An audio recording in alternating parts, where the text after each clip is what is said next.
Hello students, তোমাদের সবাইকে আমাদের চ্যানেলে ওয়েলকাম জানাই। তোমাদের ক্লাস 10-এর মাধ্যমিক পরীক্ষার্থীদের জন্য আমরা লাইফ সায়েন্সের এমসিকিউ এর মাস্টার সিরিজ স্টার্ট করে দিয়েছি। অলরেডি একটা ক্লাস প্রোভাইড করা হয়েছে যেখানে কোশ্চেন নাম্বার 1 থেকে 15 পর্যন্ত আমরা আনসার সহ খুব সুন্দর করে ব্যাখ্যা করে দিয়েছি।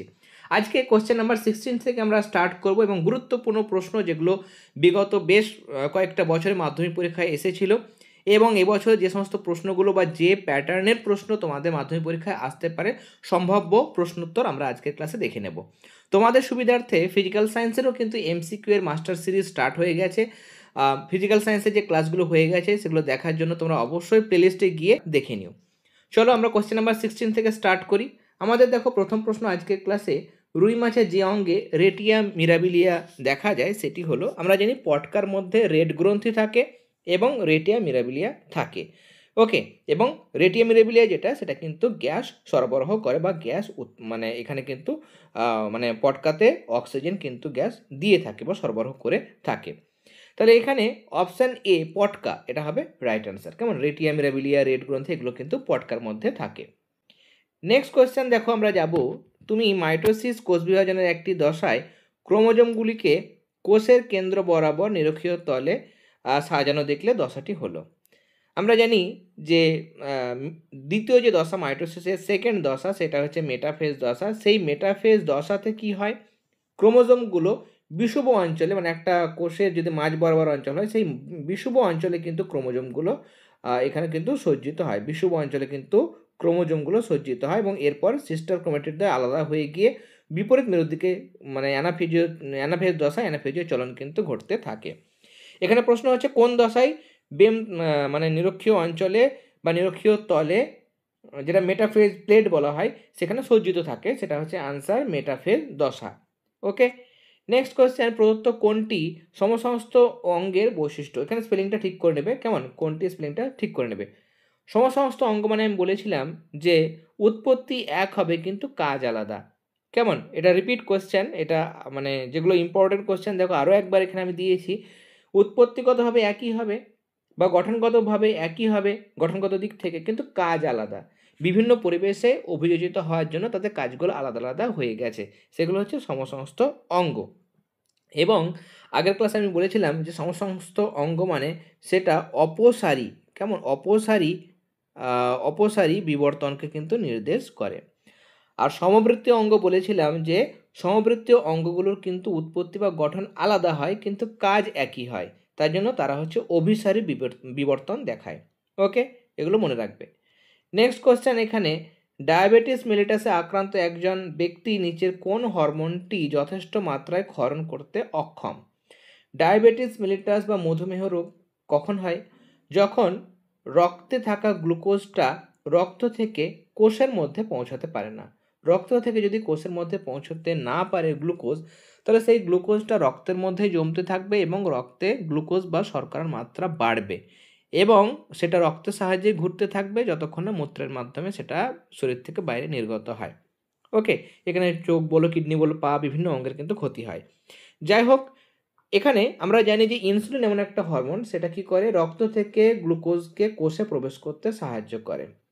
এবার কোনো কারণে যদি ইনসুলিন হরমোন ঠিকমতো উৎপন্ন না হয় তাহলে সেই ব্যক্তির কিন্তু ডায়াবেটিস বা মধুমেহ রোগ হওয়ার সম্ভাবনা আছে। তার মানে ইনসুলিন যদি যথেষ্ট মাত্রায় ক্ষরণ করতে অক্ষম হয়, যদি না ক্ষরিত হয়, তাহলে তার ডায়াবেটিস রোগ হওয়ার সম্ভাবনা থাকে। ওকে, তাহলে এখানে আনসার হবে ইনসুলিন। নেক্সট, ইনসুলিন সম্পর্কিত কোন বক্তব্যটি সঠিক নয় তা ব্যাখ্যা করো। ইনসুলিন, প্রথমে আমরা দেখছি রক্ত থেকে অধিকাংশ দেহকোষে গ্লুকোজের শোষণে সাহায্য করে। তার মানে রক্ত থেকে যাতে দেহকোষে গ্লুকোজটা যেতে পারে বা দেহকোষ যাতে গ্লুকোজটাকে শোষণ করতে পারে তাতে সাহায্য করে ইনসুলিন। ঠিকই বলেছে, অ্যান্টি ডায়াবেটিক হরমোন বলা হয় ইনসুলিনকে, তাই না? নেক্সট, যকৃত পেশিকোষের ভিতর গ্লুকোজকে গ্লাইকোজেনে পরিণত করে বা রূপান্তরিত করে। তাহলে যকৃত এবং পেশিকোষের মধ্যে যে গ্লুকোজটা জমা থাকে সেটাকে কি করে, গ্লাইকোজেনে পরিণত করে মানে সেখানে সঞ্চিত হতে সাহায্য করে। এটাও ঠিক দিয়েছে। নেক্সট বলছে ফ্যাট ও প্রোটিনকে গ্লুকোজে রূপান্তরে সাহায্য করে না, বরং এখানে কিন্তু বাধা দেয়। কেমন, এটা বাধা দেয়। তার মানে এইটা মানে অপশান গ যেটা সেটা কিন্তু ভুল। লাস্টে দেখো অপশান দিয়েছে প্রোটিন ও ফ্যাটের গ্লুকোজে রূপান্তর বাধা দেয়, এটাও ঠিক দিয়েছে, শুধুমাত্র অপশান গ যেটা সেটা আমার ভুল দেওয়া হয়েছে। কেমন, ফ্যাট এবং প্রোটিনকে গ্লুকোজে রূপান্তরে সাহায্য করে, এটা ভুল। এটা অ্যানাবলিক মানে অপচিতি এক বিপাকের মতো এক ধরনের হরমোন। কেমন, একটা হচ্ছে ক্যাটাবলিক, একটা হচ্ছে অ্যানাবলিক। এখানে অ্যানাবলিকের ক্ষেত্রে কী হয়, এরা রক্তে গ্লুকোজের মাত্রা কিন্তু কমায়। কেমন, ইনসুলিন হরমোন গ্লুকাগন হরমোনের ঠিক উল্টো। ইনসুলিন কী করে, রক্তে গ্লুকোজের মাত্রা কমায়, আর গ্লুকাগন রক্তে গ্লুকোজের মাত্রা বাড়ায়। ওকে, এবার রক্তে গ্লুকোজের মাত্রা কমাচ্ছে ইনসুলিন। কেমন, তাছাড়া ফ্যাট এবং প্রোটিনের গ্লুকোজে রূপান্তরে বাধা দেয়, যাতে ফ্যাট এবং প্রোটিন একটা প্রসেস আছে, ফ্যাট এবং প্রোটিন সেই পদ্ধতিতে গ্লুকোজে পরিণত হয়, সেই পদ্ধতিটির নাম হচ্ছে নিওগ্লুকোজেনেসিস। নিওগ্লুকোজেনেসিস বা গ্লুকোনিওজেনেসিস একই জিনিস। এই পদ্ধতি কি, এই পদ্ধতিতে কী হয়, ফ্যাট এবং প্রোটিন গ্লুকোজে পরিণত হয়। সেই পদ্ধতিটাতে বাধা দেয় কে না, তো ইনসুলিন, যাতে করে ফ্যাট আর প্রোটিন গ্লুকোজে পরিণত না হতে পারে। ফ্যাট এবং প্রোটিন যদি গ্লুকোজে পরিণত হয় তাহলে রক্তে আরও গ্লুকোজের পরিমাণ বাড়বে, সেটাতে বাধা দেয় কে না, তো ইনসুলিন। কিন্তু এখানে বলেছে রূপান্তরে সাহায্য করে, তার জন্য অপশান গ হয়ে গেল ভুল, এটা সঠিক নয়। নেক্সট, পূর্ব হিমালয় জীববৈচিত্র্য হটস্পটের একটি বিপন্ন প্রজাতি হলো, এখানে রেড পান্ডা হবে রাইট অ্যান্সার। এটা খুবই ভীষণ ইম্পর্টেন্ট কোশ্চেন। ওকে, আমরা বিগত বছরগুলোতে যে টেস্ট পেপারগুলো সলভ করেছিলাম, পরশর test paper, ABT test paper, আমরা বারবার বলেছি, যেহেতু নতুন চ্যানেল আমাদের এটা, তার জন্য আরও একবার বলে দিই যে এইচকে এডু হাব এই চ্যানেল আমাদের, সেখানে আমরা আগে একদম ক্লাস 10 পর্যন্ত ভিডিও প্রোভাইড করতাম। এই চ্যানেলে আমাদের প্রিভিয়াস ইয়ার 2023, 2024, 2025 যারা মাধ্যমিক দিয়েছে তাদের সবার পরশর টেস্ট পেপার আর এবিটি টেস্ট পেপারের জীবনবিজ্ঞান ভৌতবিজ্ঞানের সম্পূর্ণ সমাধান সেই চ্যানেলে দেওয়া হয়েছিল। ওকে, তোমরা চাইলে এই চ্যানেল ভিজিট করে প্রিভিয়াস ইয়ারের টেস্ট পেপারগুলো দেখতে পারো, সমাধানগুলো। ওকে, আর এবার আমাদের এই চ্যানেলটা ক্রিয়েট করা হয়েছে এইচকে এক্সক্লুসিভ, এখানে কিন্তু তোমরা এবছরের যে টেস্ট পেপারগুলো বেরোবে তার সমাধানগুলো এই চ্যানেলে পাবে। ওকে, এবং সেখানে আমরা এই প্রশ্নগুলো মানে এই যে প্রশ্ন আমরা তোমরা দেখতে পাচ্ছ রেড পান্ডার এই প্রশ্নটা, পূর্ব হিমালয়ের একটা বিপন্ন প্রজাতি, এটা কিন্তু বারবার আমরা টেস্ট পেপারে বিগত বছরগুলোতে পেয়েছি, ভীষণ ইম্পর্টেন্ট। কেমন, লায়ন টেল্ড ম্যাকাক, নীলগিরি থর, এটা পশ্চিম ঘাট হটস্পটের কিন্তু প্রজাতি, এগুলোও কিন্তু প্রশ্ন আসে। কেমন, লায়ন টেল্ড ম্যাকাক, এটা একটা প্রশ্ন আসে। নেক্সট, থাইরয়েড গ্রন্থি বৃদ্ধি এবং ক্ষরণ নিয়ন্ত্রণ করে, সেটা হচ্ছে TSH hormone, thyroid stimulating hormone, thyroid stimulating hormone. এটা কোথা থেকে ক্ষরিত হয়, এটা পিটুইটারি গ্রন্থি থেকে ক্ষরিত হয়, কিন্তু থাইরয়েড গ্রন্থিকে উদ্দীপিত করে, মানে থাইরয়েড গ্রন্থি থেকে থাইরক্সিন হরমোন ক্ষরণে সাহায্য করে বা উদ্দীপিত করে। পরের প্রশ্ন, নিচের কোনটি সঠিক বিবর্তন, কোনটি বানানটা ঠিক করে নেবে, বিবর্তন বলছি, কোনটি সঠিক প্রতিবর্ত পথ। প্রতিবর্তর ক্ষেত্রে আমরা জানি প্রথমে আমাদের আসছে গ্রাহক, বাইরে থেকে উদ্দীপনা গ্রহণ, অন্তর্বাহী স্নায়ুর মাধ্যমে চলে যাবে স্নায়ু কেন্দ্রে, তারপরে বহির্বাহী স্নায়ুর মাধ্যমে আসবে সাড়া, কোথায় আসবে না, তো বিভিন্ন গ্রন্থি রয়েছে, পেশি রয়েছে, মানে এক কথায় কারক অঙ্গে আসবে। তাহলে উদ্দীপনা গ্রহণ হবে গ্রাহক দ্বারা বা রিসেপ্টার দ্বারা, তারপরে মানে অন্তর্বাহী স্নায়ু, তার মাধ্যমে যাবে স্নায়ু কেন্দ্রে, নিয়ে সাড়াটা বহির্বাহী স্নায়ুর মাধ্যমে কারক অঙ্গে আসবে। তো এটা হচ্ছে সঠিক, মানে অপশান ঘ যেটা সেটা হবে সঠিক উত্তর। ওকে, নেক্সট, আমি এখানে দেখো এখানে লিখে দিয়েছি। ওকে, সংজ্ঞাবহ মানে অন্তর্বাহী, আর এখানে বহির্বাহী মানে আজ্ঞাবহ স্নায়ু। ওকে, এগুলো তোমরা জানো।